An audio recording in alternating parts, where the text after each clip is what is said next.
জনাব সভাপতি, উপস্থিত আমার প্রিয় চট্টগ্রাম এবং বাংলাদেশের বিভিন্ন জেলা থেকে আগত, পার্শ্ববর্তী দেশ থেকে আগত সম্মানিত ভাইয়েরা, পর্দার আড়ালের মা এবং বোনেরা, সুপ্রিয় সাংবাদিক বৃন্দ, আসসালামু আলাইকুম ওয়া রাহমাতুল্লাহি তাআলা ওয়া বারাকাতুহু। প্রিয় ভাই সব, এই পৃথিবী আল্লাহ সৃষ্টি করে, কুল কায়নাতকে সৃষ্টি করে যত দয়া করেছেন, সমস্ত দয়া একত্রিত করলে কোরআন নাজিল করে যে দয়া করেছেন তার সমান হবে না। সর্বশ্রেষ্ঠ দয়া হচ্ছে যে কোরআনের মতো একখানা কিতাব তিনি আমাদেরকে দান করেছেন। আমরা বলি সুবহানাল্লাহ। এবং এই কোরআন আল্লাহ নাজিল করেছেন, দিয়েছেন এই কারণে আল্লাহ তাআলা বলছেন, ওয়া'আলাল্লাহি কাসদুস সাবিলি ওয়া মিনহা জাইরুন ওয়ালাউ শাআ লাহাদাকুম আজমাইন। আর সোজা রাস্তা বলে দেওয়ার দায়িত্ব আমি আল্লাহর। যেখানে রয়েছে অসংখ্য বাঁকা পথ, এই অসংখ্য বাঁকা পথ হচ্ছে মানুষের তৈরি করা মতবাদগুলি, সব হলো বাঁকা পথ। মানুষের তৈরি করা মতবাদগুলি সোজা পথ না বাঁকা পথ? এই বাঁকা পথ সমূহের মধ্যে সোজা পথ বলে দেওয়ার দায়িত্ব আল্লাহ তাআলার। তিনি নিজে বলছেন, এটা আমার দায়িত্ব, এটা আমি বলে দেব। আর তাই তিনি যুগে যুগে পেগম্বর প্রেরণ করেছেন এবং তাদের কাছে বাণী পাঠিয়েছেন, কিতাব দিয়েছেন। সর্বশেষ নবী এলেন আমাদের নবী, সর্বশ্রেষ্ঠ নবী, সর্বশেষ নবী, বিশ্ব নবী মুহাম্মদুর রাসূলুল্লাহ সাল্লাল্লাহু আলাইহি ওয়াসাল্লাম। আর তার কাছে শরীয়তকে, দ্বীনকে আল্লাহ তাআলা পূর্ণ করলেন, মুকাম্মাল করলেন, কমপ্লিট করলেন কোরআন নাজিল করে দিয়ে। সুবহানাল্লাহ। সেই জন্য এই কিতাব আল্লাহ তাআলা নাজিল করেছেন, যে কোরআন আমি আপনাদের সামনে আলোচনা করছি বা আমরা করতেছি, এ কোরআন হচ্ছে মহাবিশ্বের মহাবিস্ময়। এর থেকে আশ্চর্যজনক কিতাব এই পৃথিবীতে আর আসেনি। এ কোরআন শুধু মুসলমানদের জন্য নয়, আজ আমাদের 25 বছর পূর্তি উপলক্ষে আজকে যে মানুষের ঢল নেমেছে, এর মধ্যে নিশ্চয়ই হিন্দু ভাইয়েরাও আছেন, অমুসলিম ভাইয়েরাও এসেছেন, ঠিক নয় কি? আর যদি তারা নাই আসেন, তাহলে প্রতি বছর মুসলমান হয় কারা? এই মঞ্চে আপনারা দেখেছেন শত শত, গত 25 বছরে শত শত হিন্দু, বৌদ্ধ, খ্রিস্টান এই মঞ্চে ইসলাম কবুল করেছেন। আলহামদুলিল্লাহ বলেন। আমি কোরআনে কারীমের মাহফিলের পক্ষ থেকে সেসব অমুসলিম ভাইদেরকে সুস্বাগতম জানাচ্ছি, ওয়েলকাম করছি, খের মাকদাম করছি, মারহাবা বলছি, ধন্যবাদ জানাচ্ছি। কারণ এ কোরআন শুধু মুসলমানদের জন্য আসেনি। হুদাল লিন্নাস, হাদা বায়ানুল লিন্নাস। এ কোরআন গোটা বিশ্ববাসীর জন্য। সুবহানাল্লাহ। যারা মানুষ নামে পদবাচ্যে যারা বিবেচিত, যাদের নাম মানুষ, তাদের জন্য কোরআন। এই জন্য কোরআন অন্যান্য ধর্মীয় পুস্তকের মতো নয়। কোরআন হচ্ছে মানব জীবনের একটি পূর্ণাঙ্গ জীবন বিধান।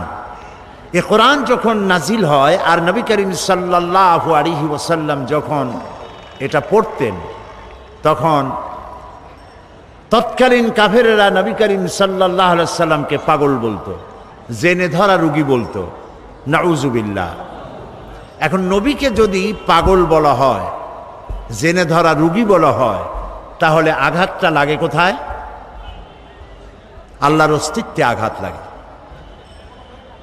আল্লাহর নবীকে যখন মুশরিকদের পক্ষ থেকে পাগল বলা হলো, জেনে ধরা রোগী বলা হলো, মাজনুন বলা হলো। আল্লাহর পক্ষ থেকে তার জবাব এলো, রব্বুল আলামিন তাদের কথার জবাবে শুনিয়ে দিলেন, ওয়ামা সাহিবুকুম বিমাজনুন, তোমাদের সাথী তিনি পাগল নন। তোমাদের সাথী অর্থাৎ যিনি তার কৈশোর যৌবন জীবনের একটি বিরাট অংশ তোমাদের সাথে কাটালেন, 40টি বছর পর্যন্ত, তাকে তোমরা তো পাগল বলনি, আজকে পাগল বলছো কেন? সুতরাং তিনি পাগল নন, তিনি কবিও নন, তিনি জেনে ধরা রুগীও নন। আর আমি তারে কবিতা শিখাই নাই। ওয়ামা আল্লামনাহু শি'রা ওয়ামা ইয়ানবাগী লাহু, নবীর জন্য কবিতা শোভনীয় নয়, নবীর জন্য কবিতা শোভনীয় না, আমি তাকে কবিতা শিখাই নাই। নবীর জন্য কবিতা শোভনীয় নয়, তার মানে হচ্ছে কবিতা হচ্ছে যারা কবি তারা কথার ফুলঝুরি ছোটান, তেপান্তরের মধ্য দিয়ে লাগামহীন ঘোড়া ছুটিয়ে দেন, নিরুদ্দেশ্যের উদ্দেশ্যে যাত্রা করেন, কথার আগামাথা থাকে না। এই জন্য কবিরা মানুষের মনে আনন্দ সৃষ্টি করতে পারেন ঠিকই, কিন্তু কোনো বিপ্লব ঘটাতে পারেন না। কবিরা কখনো যুদ্ধের নেতৃত্ব দিয়ে সেনাপতির দায়িত্ব অথবা রাষ্ট্রপ্রধান এর দায়িত্ব সুচারুরূপে পালন করতে পারেন না। এই জন্য কবিতা এটা নবীর জন্য শোভনীয় নয়, কারণ কবিরা এমন সব কথা বলেন যে কথার সাথে বাস্তবতার কোনো মিল থাকে না। এ বিষয়ে আমি এর পূর্বে অনেকবার আলোচনা করেছি, আজকে সেদিকে না যাই। কবিত্ব এটি একটি কোয়ালিটি, এটি আল্লাহর একটি দান।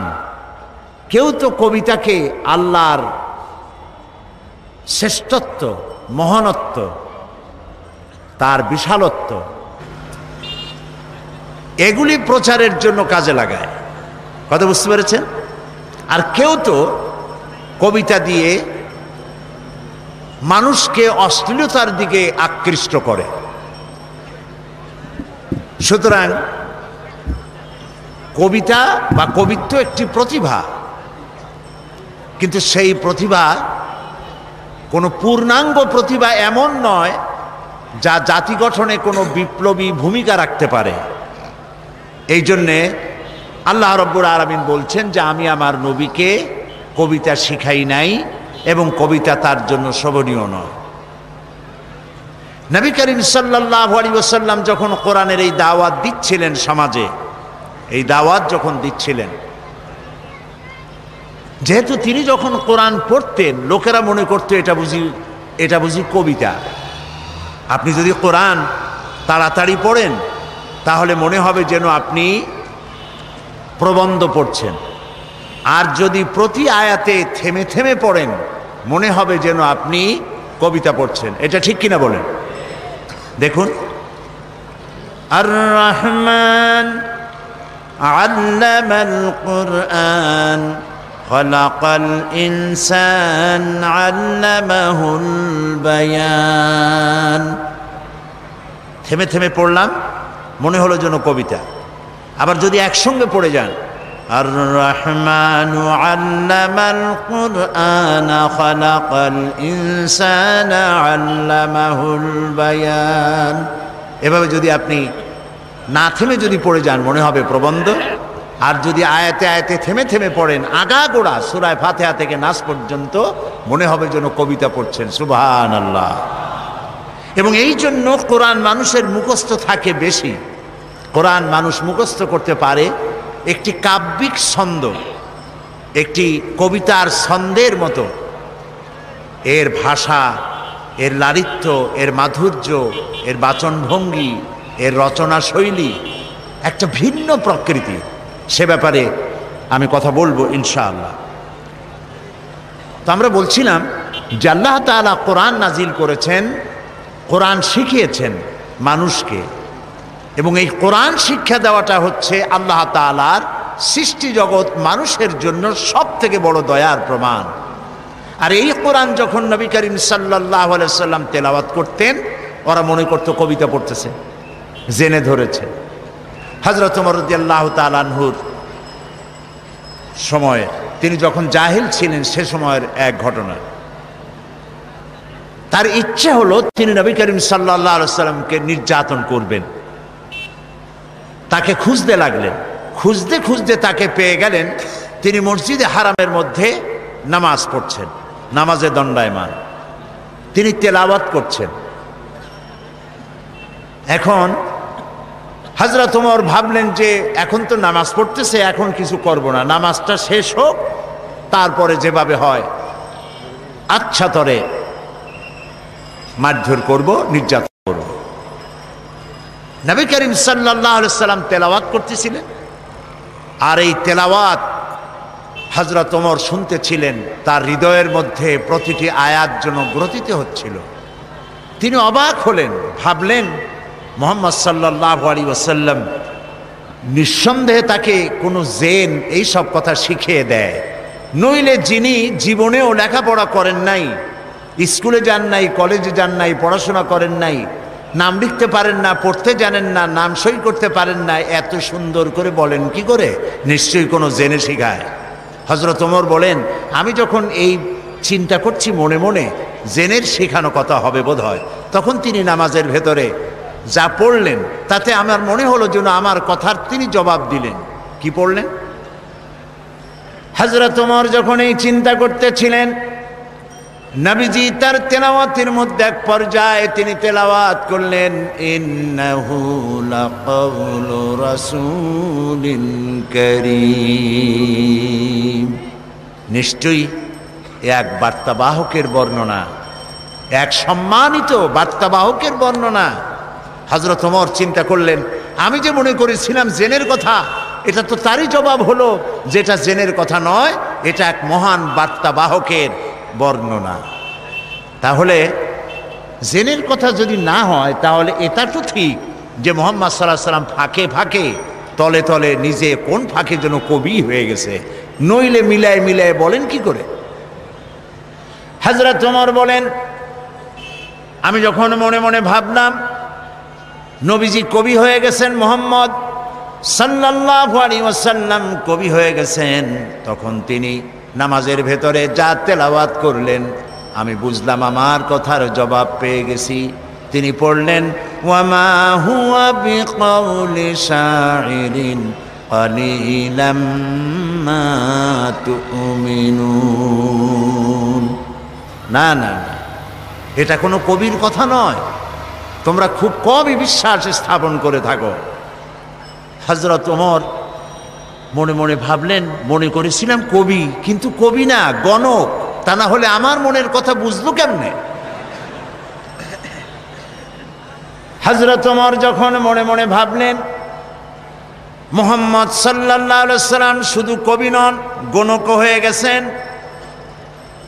তিনি বলেন, এই চিন্তার সঙ্গে সঙ্গে তিনি পড়লেন, ওয়ালা বিকাউলি কাহিনিন কালিলাম মা তাযাক্কারুন। না না না, এটা কোনো গণকের কথা নয়, তোমরা খুব কমই উপদেশ গ্রহণ করে থাকো। হযরত ওমর বজ্রাহতের মতো হয়ে গেলেন। কি আশ্চর্য কথা!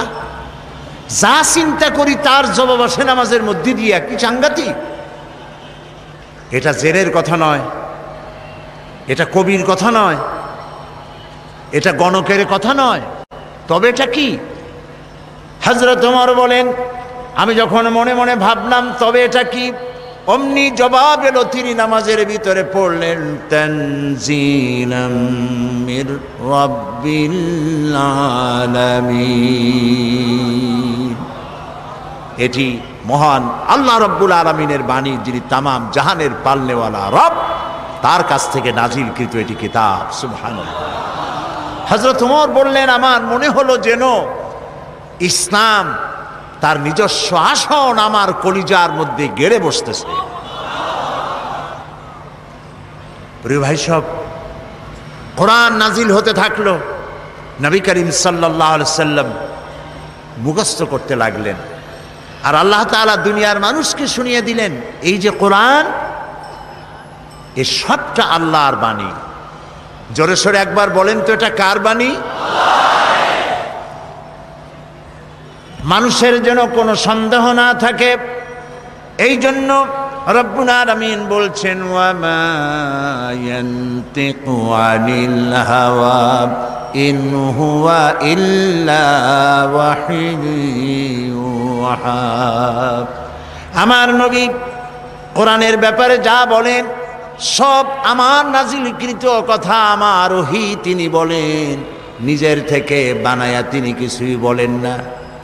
দুনিয়ার মানুষকে কোরআন সম্পর্কে রব্বুল আলামিন গ্যারান্টি দিলেন, ওয়ালাউ তাকাওয়ালা আলাইনা বা'দাল আকাওয়িল। আমার নবী যদি নিজের থেকে কোনো একটি কথা বানায়া আমার নামে কোরআনের ভিতরে যদি চালায় দিতেন, আমি আমার নবীর ডান হাতকে চেপে ধরতাম, আর আমার নবীর কণ্ঠ নালীকে আমি আল্লাহ কেটে ফেলে দিতাম। একটি কথাও তিনি নিজের থেকে এর মধ্যে ঢুকান নাই। এর মধ্যে যত কথা, সব কথাগুলি কার? সবাই বলুন, আল্লাহ তাআলার বাণী দিয়ে ভরা। আল্লাহ তাআলা বলছেন, এর উপর থেকে, এর নিচের থেকে, এর ডান দিক থেকে, এর বাম দিক থেকে শয়তানের, বাতিলের প্রবেশের কোনো অধিকার নাই। মানুষের যেন কোনো সন্দেহ না থাকে, এই জন্য রব্বুল আলামিন বলছেন, ওয়া মা ইয়ানতিকু আনিল হাওয়া ইন হুয়া ইল্লা ওয়াহিয়ুন ইউহা। আমার নবী কোরআনের ব্যাপারে যা বলেন সব আমার নাজিলকৃত কথা, আমার ওহী তিনি বলেন, নিজের থেকে বানায়া তিনি কিছুই বলেন না। দুনিয়ার মানুষকে কোরআন সম্পর্কে রব্বুল আলামিন গ্যারান্টি দিলেন, ওয়ালাউ তাকাওয়ালা আলাইনা বা'দাল আকাওয়িল। আমার নবী যদি নিজের থেকে কোনো একটি কথা বানায়া আমার নামে কোরআনের ভিতরে যদি চালায় দিতেন, আমি আমার নবীর ডান হাতকে চেপে ধরতাম, আর আমার নবীর কণ্ঠ নালীকে আমি আল্লাহ কেটে ফেলে দিতাম। একটি কথাও তিনি নিজের থেকে এর মধ্যে ঢুকান নাই। এর মধ্যে যত কথা, সব কথাগুলি কার? সবাই বলুন, আল্লাহ তাআলার বাণী দিয়ে ভরা। আল্লাহ তাআলা বলছেন, এর উপর থেকে, এর নিচের থেকে, এর ডান দিক থেকে, এর বাম দিক থেকে শয়তানের, বাতিলের প্রবেশের কোনো অধিকার নাই। এটিকে হেফাজত করেছেন স্বয়ং আল্লাহ রাব্বুল আলামিন। কে হেফাজত করেছেন? আল্লাহ তাআলা নিজেই। এই জন্য কোরআন আল্লাহ নাজিল করেছেন, এই নাজিল করার জন্য একজন বিশ্বস্ত ফেরেশতাকে ব্যবহার করেছেন। সব ফেরেশতা আল্লাহর কাছে বিশ্বস্ত, যেহেতু ফেরেশতাদের এই মাজাল নাই, তাদের এই ক্ষমতাই নাই যে আল্লাহর হুকুমের বাইরে কোনো কাজ তারা করতে পারে। তাদের দায়িত্বই হচ্ছে আল্লাহর হুকুম মেনে নিজেদেরকে পরিচালিত করা, এর বাইরে কিচ্ছু করার কোনো গুঞ্জাইশ তাদের নাই। কিন্তু এই ফেরেশতাদের মধ্য থেকে একজন ফেরেশতাকে আল্লাহ বেছে নিলেন, যাকে আল্লাহ তাআলা বললেন শাদীদুল কুওয়া, যাকে বললেন রূহুল আমিন। আমরা তাকে কি নামে চিনি? মাশাআল্লাহ, আপনারা সবাই জানেন তার নাম হযরতে জিবরাইল আলাইহিস সালাম। তিনি হলেন আল্লাহ তাআলার জেনুইন, অথেন্টিক, স্পেশাল মেসেঞ্জার। সমস্ত নবীর কাছে এই ওহী পাঠাবার জন্য আল্লাহ তাকে ব্যবহার করেছেন। এই কোরআন সবটা হলো ওহী। এই কোরআনের মধ্যে সবটা কি? ওহী। এখন ওহী কি জিনিস সেটা আমাদেরকে বুঝতে হবে।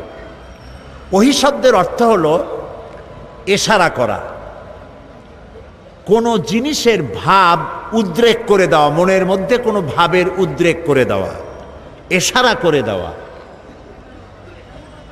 এখন এই ওহী কয়েক প্রকার হয়ে থাকে।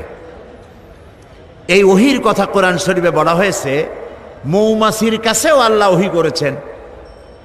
আবার মুসা আলাইহিস সালামের মায়ের কাছেও ওহী করেছেন। তো মৌমাছির কাছে যে ওহী আল্লাহ করেছেন সেখানে কি জিবরাইল এসেছিল? মুসা আলাইহিস সালামের মায়ের কাছে যখন ওহী করেছিলেন তখন কি জিবরাইল এসেছিলেন? ওই ওহী কি ধরনের? আর নবীদের কাছে যখন ওহী হয় সেই ওহী বা কি ধরনের? আসুন কোরআন থেকেই জানি। মৌমাছি সম্পর্কে আল্লাহ তাআলা বলেন, ওয়া আওহা রাব্বুকা ইলান নাহলি আন ইত্তাখিযি মিনাল জিবালি বুয়ুতা। তোমার রব মধুমক্ষিকাকে ওহী করে যে পাহাড়ে, বিল্ডিংয়ে, গাছে বাসা বানাও, ঘর বানাও, মৌচাক বানাও। এই যে ওহী করলেন, এখানে জিবরাইল আসে নাই। বিষয়টা হলো মৌমাছির মনের মধ্যে, মৌমাছির মন আছে কিনা? মন আছে কিনা? প্রত্যেক প্রাণীরই মন আছে। ওর মনের মধ্যে, ওর চিন্তার মধ্যে ভাবের উদ্রেক করে দিয়েছেন আল্লাহ তাআলা। সেই ভাবের উদ্রেকেই সে গাছে মৌচাক বেঁধেছে, বিল্ডিংয়ের কার্নিশে বেঁধেছে, আবার পাহাড়েও এই মৌচাক বেঁধেছে। এটা হলো এই রকম। এই ওহীর অর্থ হচ্ছে ইশারা করে দেওয়া, ভাবের উদ্রেক করে দেওয়া। আবার মুসা আলাইহিস সালামের মা সম্পর্কে আল্লাহ তাআলা বলছেন, ইয আওহাইনা ইলা উম্মিকা মা ইউহা। মুসা আলাইহিস সালামকে বলছেন, স্মরণ করো সেই সময়ের কথা যখন তোমার মাকে ওহী করা হয়েছিল। সেটা হলো ফেরাউন বলেছিল যে আমার এই দেশে যত নারীরা গর্ভবতী হবে পাহারা লাগাও, এদের মধ্যে যে সমস্ত কন্যা সন্তান প্রসব করবে তাদেরকে বাঁচিয়ে রাখো, আর যত পুত্র সন্তান হবে সবগুলিকে মেরে ফেলো, যাতে মুসা আলাইহিস সালাম আসতে না পারে। কিন্তু এইখানে কার কথা উঁচায় থাকলো? ফেরাউনের কথা না আল্লাহর কথা? কালেমাতুল্লাহি হিয়াল আউলিয়া। এখন আল্লাহ তো মুসা পাঠাবেন, ফেরাউন মুসা আসতে দেবে না। ইচ্ছা পূরণ হবে কার? এই 4-5 জনে কইলে হয় নাকি? জোরে জোরে কন্যা কার? আল্লাহ তাআলার ইচ্ছা পূরণ হবে। মুসা আলাইহিস সালামের মায়ের পেটে মুসা আলাইহিস সালাম এলেন। আল্লাহ তাআলা বলছেন আমি তাকে ওহী করলাম। তার মানে হলো যখন মুসাকে তিনি প্রসব করবেন, মুসা আলাইহিস সালামকে, তখন মুসা আলাইহিস সালামের মায়ের মনের মধ্যে ভাবের উদ্রেক করে দিলেন আল্লাহ তাআলা এভাবে, সন্তান প্রসব করেই তাকে একটি বাক্সের ভিতরে আটকাইয়া নদীর ভিতরে ছেড়ে দাও। এখানে জিবরাইল আলাইহিস সালাম আসে নাই। সুতরাং এইসব ব্যাপারে যত ওহীর কথা হয় বুঝতে হবে ভাবের উদ্রেক করে দেওয়া, ইশারা করা। কিন্তু এই ওহী যখন কোনো নবীর প্রতি ওহী করা হয়, বলা হয়, তখন বুঝতে হবে সেখানে এসেছিলেন কে? জিবরাইল আলাইহিস সালাম। এই কথাটি আল্লাহ তাআলা কোরআনে কারীমের মধ্যে বলছেন, ইন্না আওহাইনা ইলাইকা কামা আওহাইনা ইলা নূহিন ওয়ান নাবিয়্যিনা মিন বা'দিহি। নিশ্চয়ই আমি আপনার প্রতি ওহী নাজিল করেছি, এবং এই ওহী শুধু আপনাকে দিয়ে শুরু করি নাই, এই ওহী নাজিল করেছি আপনার প্রতি যেমন করে নাজিল করেছিলাম নূহ আলাইহিস সালামের প্রতি এবং তার পরবর্তী সমস্ত নবীদের উপরে। ওয়া আওহাইনা ইলা ইব্রাহিমা ওয়া ইসমাঈলা ওয়া ইসহাকা ওয়া ইয়াকুবা ওয়াল আসবাত।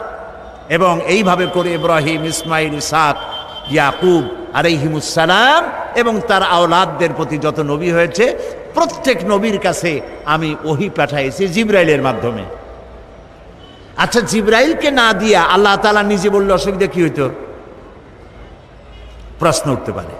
সে প্রশ্নের জবাব আল্লাহ দিচ্ছেন, ওয়ামা কানা লিবাশারিন আন ইউকাল্লিমাহুল্লাহু ইল্লা ওয়াহইয়ান আও মিন ওয়ারাই হিজাবিন আও ইউরসিলা রাসূলান ফায়ুহি বিইذনিহি মা ইয়াশা।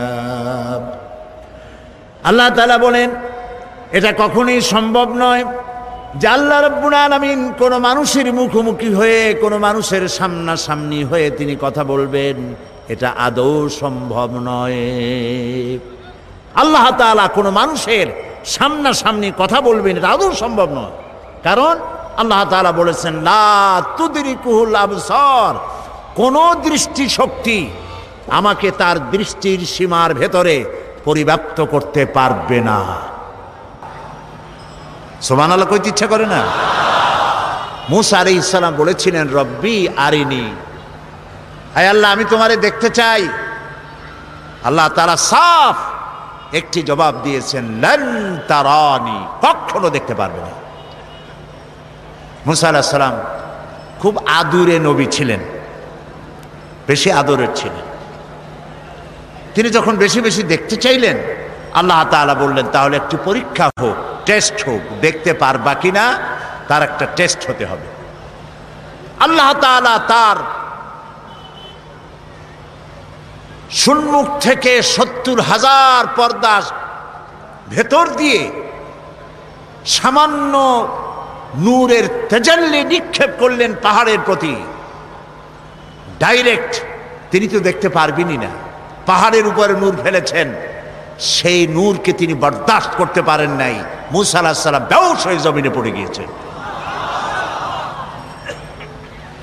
এখানে মূসা আলাইহিস সালাম আর মুহাম্মদ সাল্লাল্লাহু আলাইহি সাল্লামের মধ্যে পার্থক্য হচ্ছে এই, মূসা আলাইহিস সালাম পাহাড়ের প্রতি পড়া নূরকে সহ্য করতে পারেন নাই, বেহুশ হয়ে পড়েছেন। কিন্তু মেরাজে নবী করিম সাল্লাল্লাহু আলাইহি সাল্লাম নূর দেখেছেন আর বেহুশ হয়ে পড়েন নাই। আল্লাহ তাআলা কোরআন শরীফে এটা বলেছেন। অন্য কোনো সময় সুযোগ পেলে তখন সেই কাহিনী শোনানো যাবে কোরআনে কারীম থেকে। সুতরাং মূল কথা হচ্ছে এই যে আল্লাহ তাআলাকে কোনো মনুষ্য শক্তির দৃষ্টি সীমার ভিতরে, কোনো দৃষ্টি শক্তি লা তুদরিকুহুল আবসার, আল্লাহর দৃষ্টি সীমার ভেতরে তো সব, কিন্তু কোন শক্তি তার দৃষ্টি দিয়ে আল্লাহকে সীমাবদ্ধ করতে পারবে না। সুবহানাল্লাহ বিহামদিহি। তো আল্লাহ রাব্বুল আলামিন মানুষের সঙ্গে যেহেতু তিনি কথা সরাসরি বলবেন না, কথা বলতে গেলে তিনি মিওয়ারায়ে হিজাব, পর্দার আড়াল থেকে বলেন, নতুবা তিনি জিবরাইলের মাধ্যমে, ফেরেশতার মাধ্যমে কথা বলেন। কোরআনে কারীম আল্লাহ তাআলা নাজিল করলেন জিবরাইলের মাধ্যমে। এর সূরা নাস থেকে শুরু করে সূরা ফাতিহা থেকে, বিসমিল্লাহ থেকে শুরু করে সূরা নাস পর্যন্ত সম্পূর্ণ কোরআন বহন করে নিয়ে এসেছেন কে বলুন তো? জিবরাইল আলাইহিস সালাম। এই কিতাবের বিশুদ্ধতা সম্পর্কে কোনো কথা উঠতে পারে পাঠকের মনে। দেখুন, পৃথিবীতে যত লেখকরা বই লেখেন, প্রত্যেক লেখক শুরুতেই তার দুর্বলতা স্বীকার করেন। আপনারা কি কথা শুনতেছেন? সেই সাথে বুঝতেছেন? আলহামদুলিল্লাহ বলেন। প্রত্যেক অথার, রাইটার, মুসান্নিফ, লেখক বই লিখতে গিয়ে শুরুতেই বলেন এই লেখার মধ্যে আমার ভুল ত্রুটি হতে পারে, তথ্য এবং তত্ত্বগত, অথবা প্রিন্টিং মিস্টেক হতে পারে। কোনো সহৃদয় পাঠক যদি তার চোখে কোনো ভুল ধরা পড়ে আমাকে জানিয়ে দিলে কৃতজ্ঞতার সাথে আগামী সংস্করণে সংশোধন করতে বাধ্য থাকিব। এরকম লেখা থাকে কিনা? না, এরকম লেখা থাকে আমি যে একখানা বই লেখছি এর মধ্যে ভুল ধরে কার বাপের মাথায় কয়টা মাথা। আলহামদুলিল্লাহি রাব্বিল আলামিন, সমস্ত প্রশংসা, যাবতীয় প্রশংসা আল্লাহ রাব্বুল আলামিনের, যিনি কিতাব নাজিল করেছেন। সুবহানাল্লাহ। আর এক কথা উল্টান, যেখান থেকে শুরু করবেন ওইখানেই দেখেন বিশুদ্ধতার গ্যারান্টি। যালিকাল কিতাবু লা রাইবা ফি, এটা হচ্ছে সেই কিতাব যে কিতাবের ভিতরে সন্দেহের কোনো অবকাশ নাই, বিন্দুমাত্র সন্দেহ নাই। লা রাইবা ফি, এর মধ্যে কোনো সন্দেহ নাই, ভুল নাই, ত্রুটি নাই, বিচ্যুতি নাই। চ্যালেঞ্জ। আল্লাহ রাব্বুল আলামিন বিশ্ববাসীকে চ্যালেঞ্জ করলেন, আম ইয়াকুলুনা يقولون افتراه قل فأتوا بسورة مثله وادعوا من استطعتم من دون الله। এরা কি দাবি করে যে কোরআন আপনার বানানো? যদি এই ধরনের দাবি তারা করে, তাহলে তাদের পক্ষে যদি সম্ভব হয় তাহলে কোরআনের মতো করে কোরআন তারা বানাক। যদি তারা সত্যবাদী হয়, কোরআনের সূরার মতো করে সূরা তারা বানায় নিয়ে আসুক। মহান আল্লাহ রাব্বুল আলামিন আরো চ্যালেঞ্জ করলেন, قل لئن اجتمعت الإنس والجن أن يأتوا بمثل هذا القرآن لا يأتون بمثله ولو كان بعضهم لبعض ظهيرا قل لئن اجتمعت الإنس والجن। বলুন, গোটা পৃথিবীর সমস্ত মানুষ আর জিন সব যদি একত্রিত হয় এই ব্যাপারে যে কোরআনের মতো একখানা কোরআন বানাবে, লা ইয়াতুনা বিমিসলি, আল্লাহ তাআলা বলছেন কখনো তাদের পক্ষে সম্ভব হবে না কোরআনের মতো একখানা কোরআন বানাইতে। ওয়ালাউ কানা বা'দুহুম লিবাদিন জহিরা, যদি তারা পরস্পরকে সাহায্য সহযোগিতা জেনেরা যদি মানুষেরা করে, মানুষেরা যদি জেনেরা করে, কিয়ামত পর্যন্ত যদি প্রচেষ্টা চালায় কোরআনের মতো একখানা কিতাব বানাইতে পারবে। এটা কি সোজা চ্যালেঞ্জ না কঠিন চ্যালেঞ্জ? এই কঠিন চ্যালেঞ্জের মোকাবেলা কেউ কি করতে পেরেছে? আল্লাহ রাব্বুল আলামিন একটি সূরা অথবা 10টি সূরা অথবা কোরআনের মতো কোরআন বানাবার চ্যালেঞ্জ করে সর্বশেষ আরো একটি চ্যালেঞ্জ করলেন, ইন কুনতুম ফি রাইবিম মিম্মা নাযালনা আলা আবদিনা ফাআতু বিসূরাতিম মিন মিসলিহি وادعوا شهداءكم من دون الله إن كنتم صادقين إن كنتم في ريب مما نزلنا على عبدنا। আমার বান্দার উপর যে কিতাব নাজিল করেছি যদি তোমাদের সন্দেহ হয় যেটা বান্দার বানানো, মানুষের বানানো, ফাতু বিসূরাতিন, তাহলে কোরআন শরীফের ছোট্ট একটি সূরার মতো সূরা বানাও। চ্যালেঞ্জের ধরনটা দেখুন। আল্লাহ তাআলা বললেন না যদি পারো সূরা বাকারার মতো একটা সূরা বানাও, সূরা আনআমের মতো, মায়েদার মতো, আরাফের মতো একটা সূরা বানাও না। ফাতু বিসূরাতিন, ক্ষুদ্র কনিষ্ঠ যে সূরাটি আছে কোরআন শরীফের ওই রকম একটি সূরা পারলে বানাও, এবং আল্লাহবাদে যত সাহায্যকারী আছে তাদের সাহায্য গ্রহণ করো। আজ পর্যন্ত এই চ্যালেঞ্জের মোকাবেলা কেউ করতে বলেন পারে নাই। আল্লাহকে তো মানুষ অস্বীকার করে না, অস্বীকার বলে না যে আল্লাহ নাই, দেয়ার ইজ নো গড বলে না, স্রষ্টা বলতে কেউ নাই বলে না।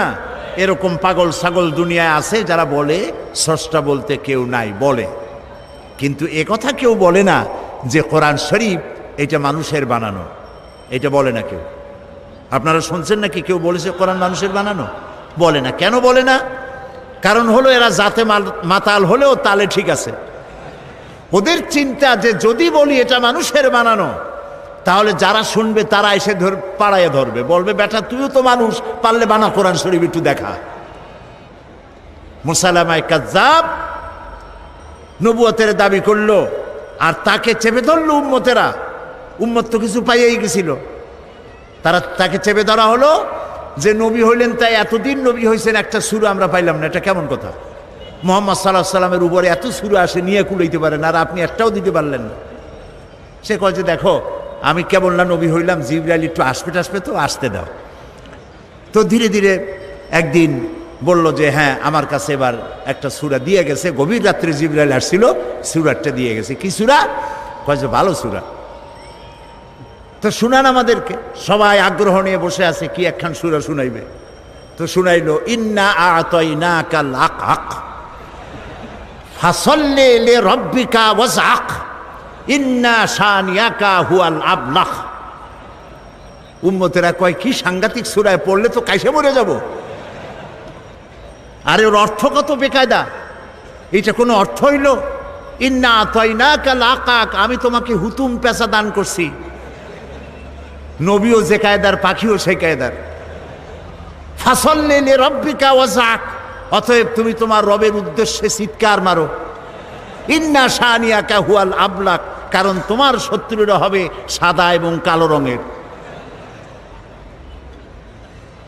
পৃথিবী সূর্য তো পশ্চিম দিক থেকে উদয় হবে, কিন্তু কোরআন শরীফের মতো একটি সূরা তো দূরের কথা, একটি ছোট্ট সূরাও কেউ তৈরি করতে পারবে না। এবার জোরে সোরে বলেন সুবহানাল্লাহ। এটার নাম হচ্ছে কোরআন শরীফ। এটার নাম কি? কোরআন শরীফ। এই কোরআন হচ্ছে চিরন্তন শাশ্বত এক বিশাল মুজিজা। সুবহানাল্লাহ বলতে ইচ্ছে করে না ভাই? কোরআন কি মুজিজা। এই পৃথিবীতে আল্লাহ রাব্বুল আলামিন যত নবী পাঠিয়েছেন, সমস্ত নবীদের কি উন্নত মানের চরিত্র দিয়েছেন, আর মুজিজা দিয়েছেন, ওহী দিয়েছেন। সব নবীদেরকে কম বেশি মুজিজা দেওয়া হয়েছে। মুজিজা যারা পেলেন, মারা যাওয়ার সঙ্গে সঙ্গে মুজিজা শেষ হয়ে গেল, মুজিজার কার্যকারিতা আর রইল না। যেমন মুসা আলাইহিস সালামের মুজিজা ছিল হাতের লাঠি ফেলে দিলে কি হয়ে যেত। মুসা আলাইহিস সালাম ইন্তেকাল করেছেন, লাঠিখানা কবরে নিয়ে যান নাই। উম্মতেরা হাজারো চেষ্টা করে 1 সেকেন্ডের জন্য 1 বিগত একটা সাপ বানাইতে পারে নাই। দাউদ আলাইহিস সালামের মুজিজা ছিল তার গলার আওয়াজ, এত সুন্দর আওয়াজ তাকে আল্লাহ রাব্বুল আলামিন দান করেছিলেন। তিনি যখন জাবুর শরীফ তেলাওয়াত করতেন, উড়ন্ত পাখিগুলি ওড়া বন্ধ করে হযরত দাউদের চতুর্দিকে বসে আল্লাহর কালাম শুনত। লোহা ধরে চাপ দিলে পরে পানি হয়ে হাতের কর দিয়া গলে গলে পড়ে যেত। ঈসা আলাইহিস সালামের মুজিজা ছিল অন্ধ মানুষের চোখের উপরে হাত দিলে চোখ ভালো হয়ে যেত। কুষ্ঠ ব্যাধিগ্রস্ত লোকের গায়ে হাত দিলে ব্যাধি ভালো হয়ে যেত। মুসা আলাইহিস সালাম দুনিয়া থেকে বিদায় হলেন, মুজিজাও বিদায় হয়ে গেল। সুলাইমান আলাইহিস সালামের মুজিজা ছিল সূরা আন-নামল, পড়ে দেখেন। গল্প শোনাচ্ছি না, কোরআন শোনাচ্ছি। হযরতে সুলাইমান সকাল বেলায় সিংহাসনে বসতেন। আল্লাহ বলেন 1 মাসের পথ বিনা ইঞ্জিনে উড়ে যেতেন। সন্ধ্যা বেলায় আর 1 মাসের পথ বিনা ইঞ্জিনে উড়ে ফিরে চলে আসতেন। হযরত সুলাইমান ইন্তেকাল করলেন, সিংহাসন কবরে নিয়ে যান নাই। উম্মতেরা 1 সেকেন্ডের জন্য জমিন থেকে 2 আঙ্গুল উপরে উঠাইতে পারে নাই। ঈসা আলাইহিস সালাম ইন্তেকাল করেন নাই, রব্বুল আলামিন তাকে উঠায় নিয়েছেন। তিনি যে অন্ধ লোকের চোখের উপরে হাত দিলে চোখ ভালো হয়ে যেত, তাকে আল্লাহ উঠায় নিলেন। তার ভক্ত অনুরক্ত, তার উম্মতের দাবিদার শত শত কোটি খ্রিস্টান পৃথিবীতে আছে, একটা অন্ধ লোকের চোখে হাত বুলাইয়া কারো চোখ ভালো বানাইয়া দিতে পারে নাই। প্রিয় ভাই সব, এই পৃথিবীতে রব্বুল আলামিন সব নবীকে কম বেশি মুজিজা দিয়েছেন। সব থেকে শ্রেষ্ঠ মুজিজা দিয়েছেন আমাদের নবীকে। নবীজি মুহাম্মদুর রাসূলুল্লাহ সাল্লাল্লাহু আলাইহি ওয়াসাল্লামের জীবনে হাজার হাজার মুজিজা সংগঠিত হয়েছে। নবীজির সমস্ত মুজিজার ভিতরে সর্বশ্রেষ্ঠ মুজিজা যেটা, তার নাম কোরআন। রাসূলের মুজিজার নাম কি? রাসূল দুনিয়া থেকে চিরকালের জন্য বিদায় হয়ে গেছেন। মুজিজা কবরে নিয়ে যান নাই, মুজিজা রেখে গেছেন। এই মুজিজা থাকবে কিয়ামত পর্যন্ত লোকেরা শুনবে, বোঝে না তাও কান্দে। রমজান মুবারকের মাসে তারাবির নামাজের ভিতরে লোডশেডিং হয়, বিদ্যুৎ চলে গেছে, পাখা ঘোরে না, গরমের মধ্যে ঘরমাক্ত হয়, কোরআন শোনা বাদ দিয়া নামাজিরা বাইর হয়ে যায় না।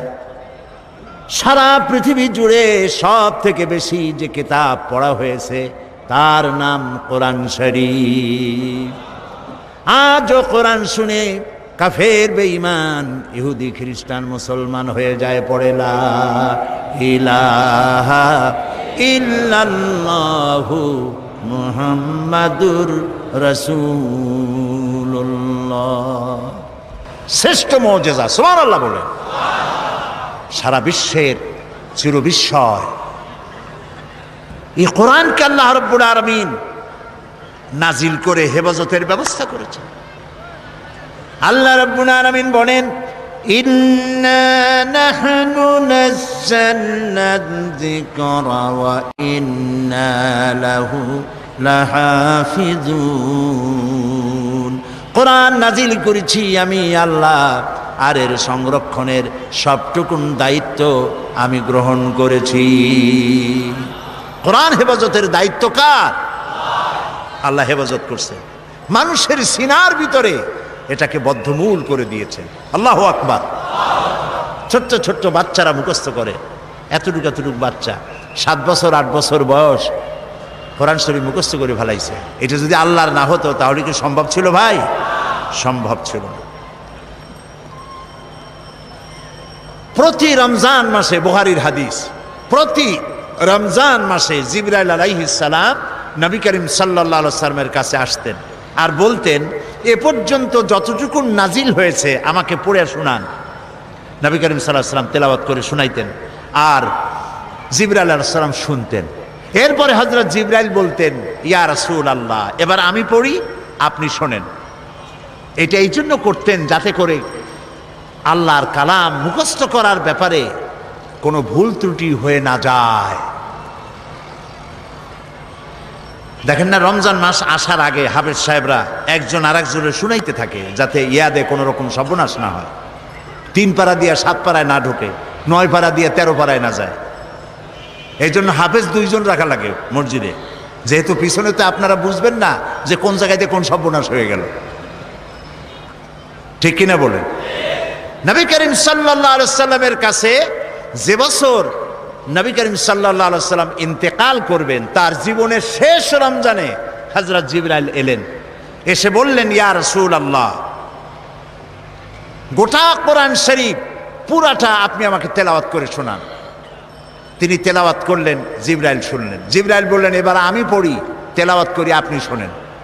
আবার তিনি তেলাওয়াত করলেন, শুনলেন। হযরত জিবরাইল বললেন, আবার তেলাওয়াত করুন, আমি শুনবো। আবারও তিনি তেলাওয়াত করলেন, জিবরাইল শুনলেন। হযরত জিবরাইল বললেন, এবার আমি আবার তেলাওয়াত করি, আপনি শোনেন।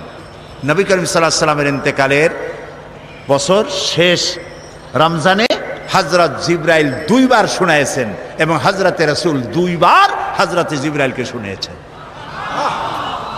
কোরআনের অথেন্টিসিটির ব্যাপারে, এর বিশুদ্ধতার ব্যাপারে গোটা পৃথিবী নির্বাক, হতবাক, বিস্ময় হতবাক হয়ে গিয়েছে। কোরআনের মতো বিশুদ্ধ গ্রন্থ আল্লাহর আরশের নিচে জমিনের উপরে দ্বিতীয় আরেকটি নাই। বলুন আল্লাহু আকবার। এ হচ্ছে সেই কোরআন। এই কোরআন কোনো গতানুগতিক কিতাব নয়। এর মধ্যে রয়েছে ইতিহাস, রয়েছে বিজ্ঞান। আল্লাহ পাক বলছেন, আর রহমান আল্লামাল কোরআন, তিনি দয়াবান। তার এত দয়া যে তিনি কোরআনের মতো একখানা কিতাব আমাদের দিয়েছেন। সুবহানাল্লাহ। গতকালকে বলছিলাম না, কি বলছিলাম? মাথা তো ঝুলাইলেন। গতকাল বলেছিলাম, অনেক কথার মধ্যে এটা বলেছিলাম আল্লাহর কথা। কুল বিফাদলিল্লাহি ওয়া বিরহমাতিহি ফাবিযালিকা ফালইফরাহু হুয়া খায়রুম মিম্মা ইয়াজমাউন। বলুন হে নবী, আপনি বলেন বিফাদলিল্লাহি ওয়া বিরহমাতিহি, আল্লাহর করুণা, আল্লাহর দয়া হচ্ছে তোমাদের প্রতি এই যে কোরআনের মতো একখানা কিতাব আল্লাহ তোমাদের দিয়েছেন। জুড়ে বলেন সুবহানাল্লাহ। আল্লাহ তোমার কোরআন সহি তেলাওয়াতের তৌফিক আমাদের দাও।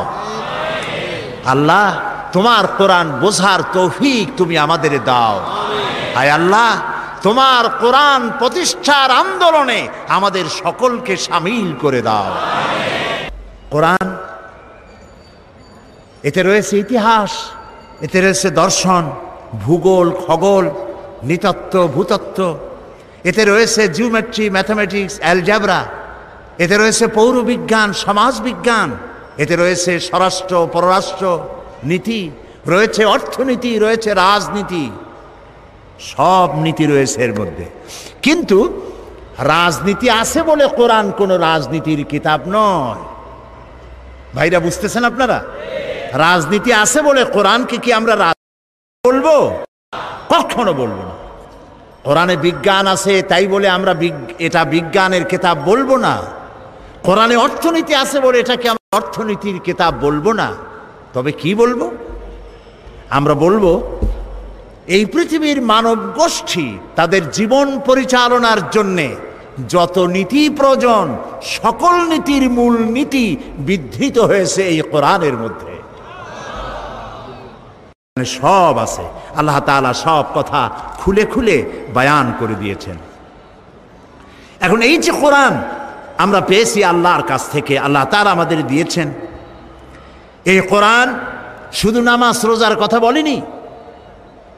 কোরআন শরীফ ৬৬৬৬টি আয়াত বলা হয় কম বেশি। এই ৬৬৬৬টি আয়াতের মধ্যে মাত্র ৫৫০ আয়াত হচ্ছে হুকমে শরঈ। বলুন তো কি মানে?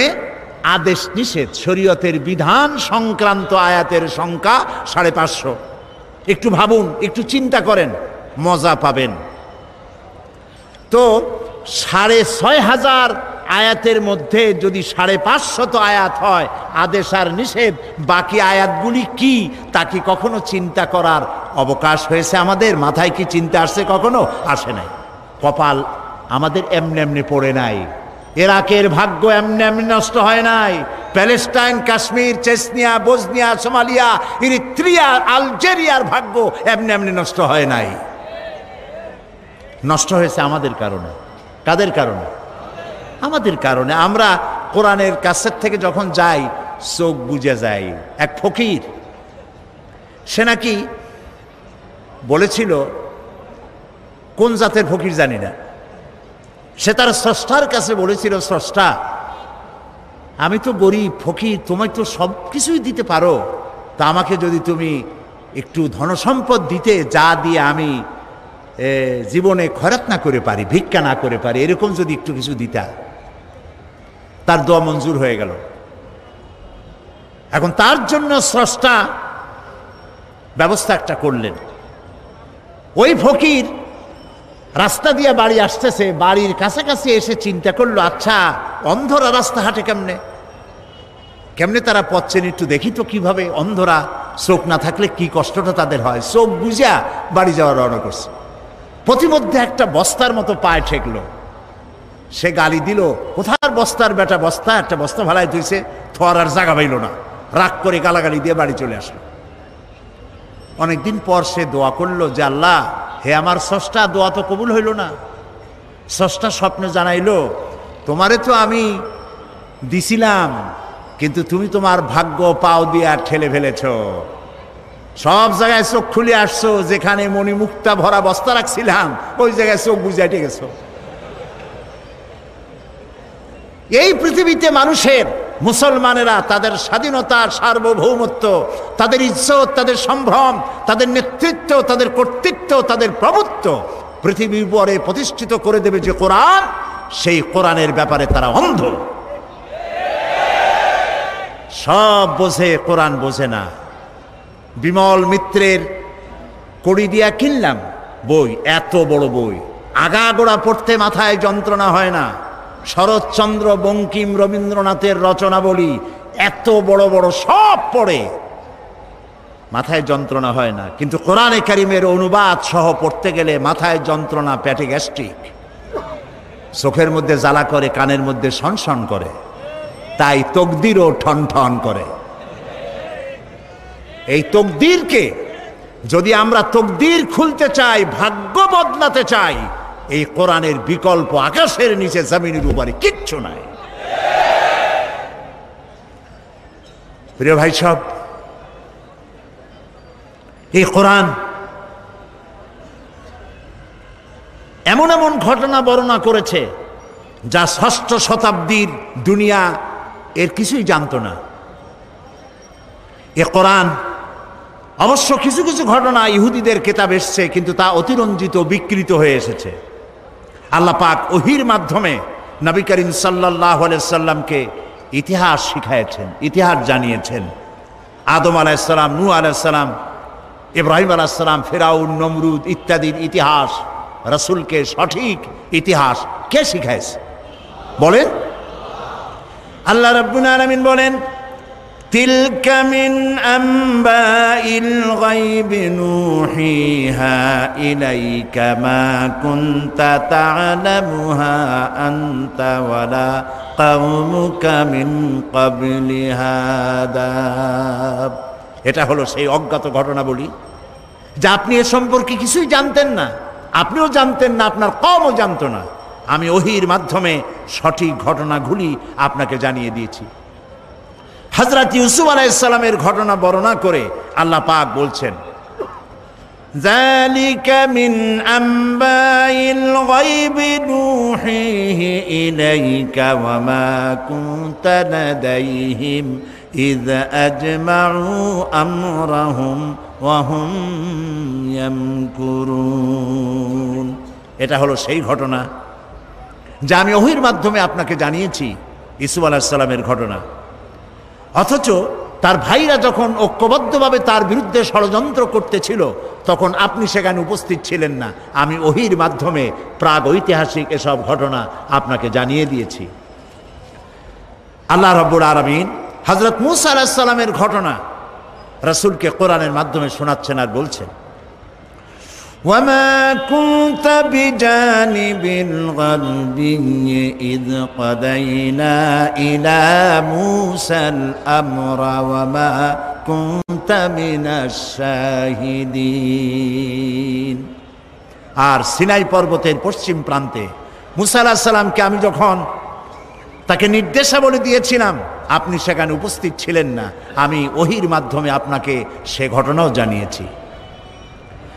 كذلك نقص عليك من أنباء ما قد سبق وقد آتيناك من لدنا ذكرا। এভাবেই আপনার কাছে অতীতের সমস্ত ঘটনা বলি আমি আপনাকে নিজের নিকট থেকে একটির পর একটি করে ওহীর মাধ্যমে জানিয়ে দিয়েছি। এভাবে আল্লাহ তাআলা রাসূলকে ইতিহাস জানালেন। আল্লাহ তাআলা রাসূলকে বিশ্বলোক সম্পর্কে, ঊর্ধ্বলোক সম্পর্কে জ্ঞান দান করেছেন। 1665 খ্রিস্টাব্দে স্যার আইজ্যাক নিউটন তিনি মাধ্যাকর্ষণ শক্তির কথা বিশ্ববাসীকে জানালেন। কিন্তু আশ্চর্যের কথা যে নবী করিম সাল্লাল্লাহু আলাইহি ওয়াসাল্লাম কখনো কোনো সায়েন্স ল্যাবরেটরিতে কোনো গবেষণা করেননি, কোনো একাডেমিক কোয়ালিফিকেশন গ্রহণ করেননি, লিখতে জানেন না, পড়তে জানেন না। স্যার আইজ্যাক নিউটন যে তথ্য তিনি দিলেন 1665 খ্রিস্টাব্দে, আজ থেকে 1500 বছর পূর্বে এক নিরক্ষর উম্মি নবীর মুখ থেকে আল্লাহ রাব্বুল আলামিন সেই মাধ্যাকর্ষণ শক্তির কথা কোরআন শরীফে আল্লাহ উল্লেখ করে দিয়েছেন। আল্লাহ রাব্বুল আলামিন বলেন, ইন্নাল্লাহা ইউমসিকুস সামাওয়াতি ওয়াল আরদা আন তাজুলা। নিশ্চয়ই আল্লাহ নবমণ্ডল এবং ভূমণ্ডলকে এমনভাবে ধারণ করে রেখেছেন যে এটা পরস্পর থেকে বিচ্ছিন্ন হতে পারে না। এর মধ্যেই ইঙ্গিত রয়েছে যে প্রত্যেকটি গ্রহের আলাদা আলাদা ল অফ গ্র্যাভিটেশন, মাধ্যাকর্ষণ শক্তি রয়েছে। সুবহানাল্লাহ বলুন। আমি ব্ল্যাক হোলের কথা আপনাদেরকে গত বছর না কবে শুনিয়েছিলাম। এই ব্ল্যাক হোলের কথা, অন্ধকূপের কথা আজ বিজ্ঞানীরা বলছেন। মহাশূন্যের ভিতরে রয়েছে ব্ল্যাক হোল। ব্ল্যাক হোলটা কি, একথা আমি আপনাদের সামনে আলোচনা করেছিলাম যে সূর্য হচ্ছে পৃথিবীর চাইতে 13 লক্ষ গুণ বড়, আর গ্যালাক্সির ভিতরে, ছায়াপথের ভেতরে, মিল্কি ওয়ের ভেতরে রয়েছে অসংখ্য তারকা এমন, যার এক একটি তারকা যে সূর্য পৃথিবীর চাইতে 13 লক্ষ গুণ বড়, এরকম 2.5 থেকে 3 কোটি সূর্য খাইয়া হজম করতে পারে, এমন হাজার হাজার তারকা আল্লাহ তাআলা মহাশূন্যে রেখে দিয়েছেন। বিজ্ঞানীরা মনে করেছিল এইটাই সব থেকে বড়, মহাশূন্যের থেকে বড় আর কিছু নাই। পরবর্তী সময় বিজ্ঞানীরা দেখলো যে না, ওর থেকেও বড় জিনিস আছে। সেটা কি? সেটা হলো ব্ল্যাক হোল, অন্ধকূপ। সেই অন্ধকূপ হচ্ছে এত বড় কূপ যে তারকাগুলি, ওই তারকা, কোন তারকা কোন তো, যে তারকায় সূর্য খাইতে পারে, এই রকমের অসংখ্য সূর্য খাইয়া হজম করতে পারে যে তারকাগুলি, সেই তারকাগুলি মহাশূন্যে ঘুরতে ঘুরতে যদি ব্ল্যাক হোলের রেঞ্জের ভিতরে এসে যায়, তাহলে ব্ল্যাক হোল এই তারকাগুলিকে চকলেটের মতো চুষে নিমিষের মধ্যে অদৃশ্য করে দেয়। এই কথা বিজ্ঞান বলল কবে? এই মাত্র কদিন আগে। আল্লাহ রাব্বুল আলামিন এই ধারণা আজ থেকে 1500 বছর আগে নবীজির কাছে ব্ল্যাক হোলের ধারণা দিয়ে রেখেছেন। আল্লাহ তাআলা বলছেন, ফালা উকসিমু বিমাওয়াকিন নুজুম, শপথ সেই পতিত স্থানের যেখানে তারকাসমূহ নিপতিত হয়। বিজ্ঞানীরা খুঁজলো তারকাগুলি নিপতিত হয় কোথায়, তারা খুঁজে পেল সেই ব্ল্যাক হোলের ভেতরে তারকাগুলি নিপতিত হয়। এই কথা আজকে আবিষ্কার হলো, কিন্তু কোরআন বলেছে অনেক অনেক অনেক আগে। সুবহানাল্লাহ। প্রিয় ভাই সব, মানুষ এই যে চন্দ্র, সূর্য, সৌরজগৎ সম্পর্কে, এর গতিশীল, সবকিছুই যে গতিশীল, কোপারনিকাস, কেপলার, গ্যালিলিও, নিউটন, এসব বিজ্ঞানীদের জানার বহু পূর্বে ইসলাম, কোরআন মানুষকে তা জানিয়ে দিয়েছে। এই পৃথিবীর সবকিছুই গতিশীল, এ সম্পর্কে মানুষের বিভিন্ন ধারণা ছিল। কেউ বলেছে চন্দ্র ঘোরে, কেউ কয় সূর্য ঘোরে, কেউ কয় কিছুই ঘোরে না, কেউ কয় সম্ভবত আমরাও ঘুরি। কিন্তু মূল কথাটা কি, ঘোরে কে, এ বিষয়ে ফাইনাল সিদ্ধান্ত কে দিতে পারবেন বলেন তো সবাই? আল্লাহ রাব্বুল আলামিন দুনিয়াবাসীকে আজ থেকে 1500 বছর আগে সব কিছুই যে গতিশীল সে সম্পর্কে আল্লাহ পাক জানায় দিলেন, লাশ-শামসু ইয়ানবাগি লাহা আন তুদরিকাল কমারা ওয়ালাল লাইলু সাবিকুন নাহার ওয়া কুল্লুন ফি ফালাকি ইয়াসবাহুন। প্রবল জ্ঞানী হইবে যাহারা, আপন মনেতে বুঝিবে তাহারা, রাত্রি পারে না আগে যাইবার, দিনের স্থান করি অধিকার। চন্দ্র বাঁধে না সূর্যের গায়েতে, সূর্য পারে না চন্দ্রকে ধরিতে, যার যে স্থান বহাল রাখিয়া ভ্রমণ করিছে খোদাকে ডরিয়া। ওয়া কুল্লুন ফি ফালাকি ইয়াসবাহুন, যা কিছু আছে মহাশূন্যে সব ঘুরছে ঘুরছে ঘুরছে, কেউ দাঁড়ানো নাই। পৃথিবী ঘোরে, চন্দ্র ঘোরে, সূর্য ঘোরে, সব ঘুরছে। এই তথ্য আল্লাহ তাআলা দিয়েছেন। বিজ্ঞানের অনেক থিওরির ভিতরে এটিও একটি থিওরি যে বিজ্ঞানের কোনো থিওরি ফাইনাল নয়। আজকে এক বিজ্ঞানী এক কথা বললো, কালকে আরেকজন আসে থাপ্পড় মেরে তারটা উড়াই দিয়ে নিজেরটা এস্টাবলিশ করতো, ঠিক না? কিন্তু কোরআন শরীফের ব্যাপারে কোরআনে বর্ণিত বিজ্ঞানের এই তত্ত্বটি ভুল, এই কথা বলার মতো হিম্মত পৃথিবীতে কারো আজও হয়েছে। যদি কারো হিম্মত হয় বলেন, আমরা শুনি। এই হিম্মত পৃথিবীতে কারো নাই। এ কোরআন মানুষের সৃষ্টি নৈপুণ্যতার কথা বলেছে, কিভাবে মানুষ সৃষ্টি হয়েছে এ ধারণা দিয়েছে কোরআন। এ ধারণা দিতে গিয়ে দার্শনিকরা ভুল করেছে। মার্কস বলেছেন মানুষ পেট সর্বস্ব, ফ্রয়েড বলেছেন মানুষ সেক্স সর্বস্ব, ডারউইন বলেছে মানুষ কেবলমাত্র। সে আল্লাহ রাব্বুল আলামিন কোরআনের মধ্যে ধারণা দিয়ে দিয়েছেন তোমাদের উৎপত্তি কোত্থেকে, তোমাদের দাদা নানা বান্দর না। কেউ যদি বলে আমার নানা বান্দর, আমার দাদা উল্লুক, এই সব কথা বলার মধ্যে কোনো কৃতিত্ব আছে? কোনো মজা আছে? কোনো মর্যাদা আছে? আল্লাহ তাআলা শিখিয়ে দিয়েছে আমরা আদম থেকে, আমরা বান্দর থেকে না, আমরা আদম থেকে, আর আদম মাটি থেকে। সুবহানাল্লাহ, বলেন সুবহানাল্লাহ। প্রিয় ভাই সব, কোরআন এ সব কথায় বৈজ্ঞানিক তত্ত্বগুলি আল্লাহ তাআলা কোরআনের মধ্যে স্পষ্ট করে মানব গোষ্ঠীকে জানিয়ে দিয়েছে। বিজ্ঞান বলছে যে একদিন, দেখুন বিজ্ঞান আর কোরআনের মধ্যে আমি প্রায় বলে থাকি কথা, যে বিজ্ঞান এবং কোরআন পারস্পরিকভাবে সাংঘর্ষিক বা কন্ট্রাডিক্টেড নয়।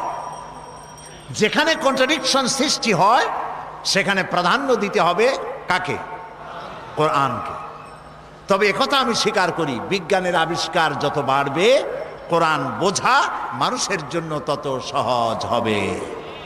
এখন বিজ্ঞান বলছে যে চন্দ্র সূর্য একদিন এর উত্তাপ হারিয়ে ফেলবে এবং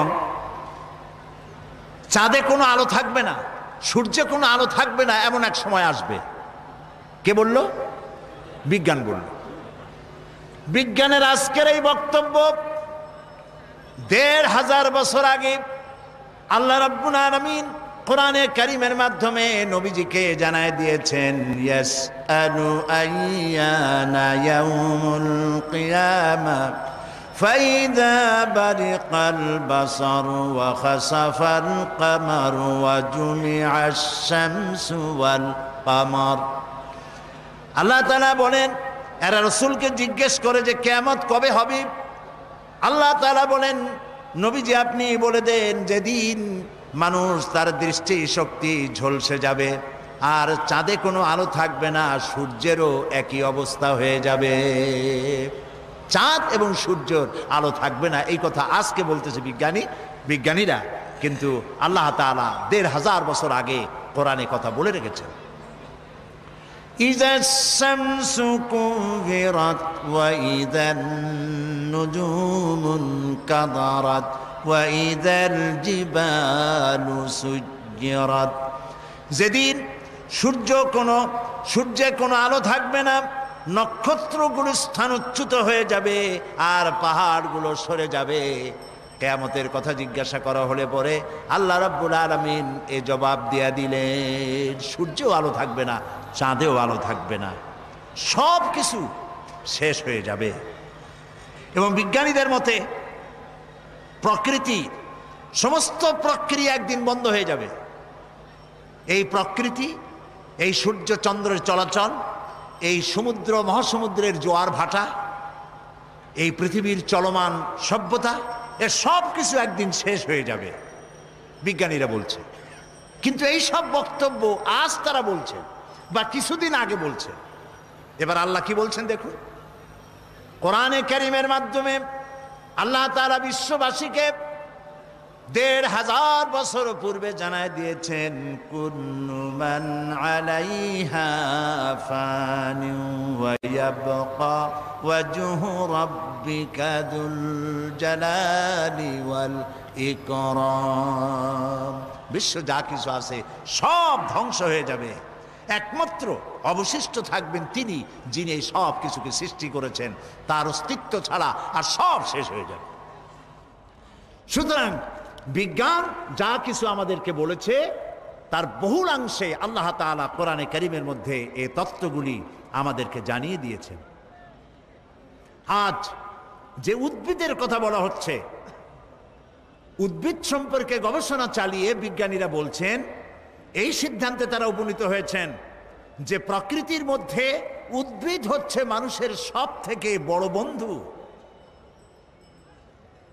আল্লাহ তাআলা এই কথা কোরআনে কারীমের মধ্যে বলে রেখেছেন উদ্ভিদ সম্পর্কে, ওয়াল আরদা বাদা যালিকা দাহাহা আখরাজা মিনহা মাআহা ওয়া মারআহা।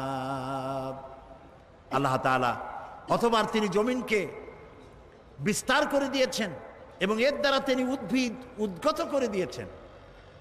গাছের চারা হলো এই যে গাছগুলি, গাছ আমাদের বন্ধু। গাছ আমাদের কি বলেন সবাই?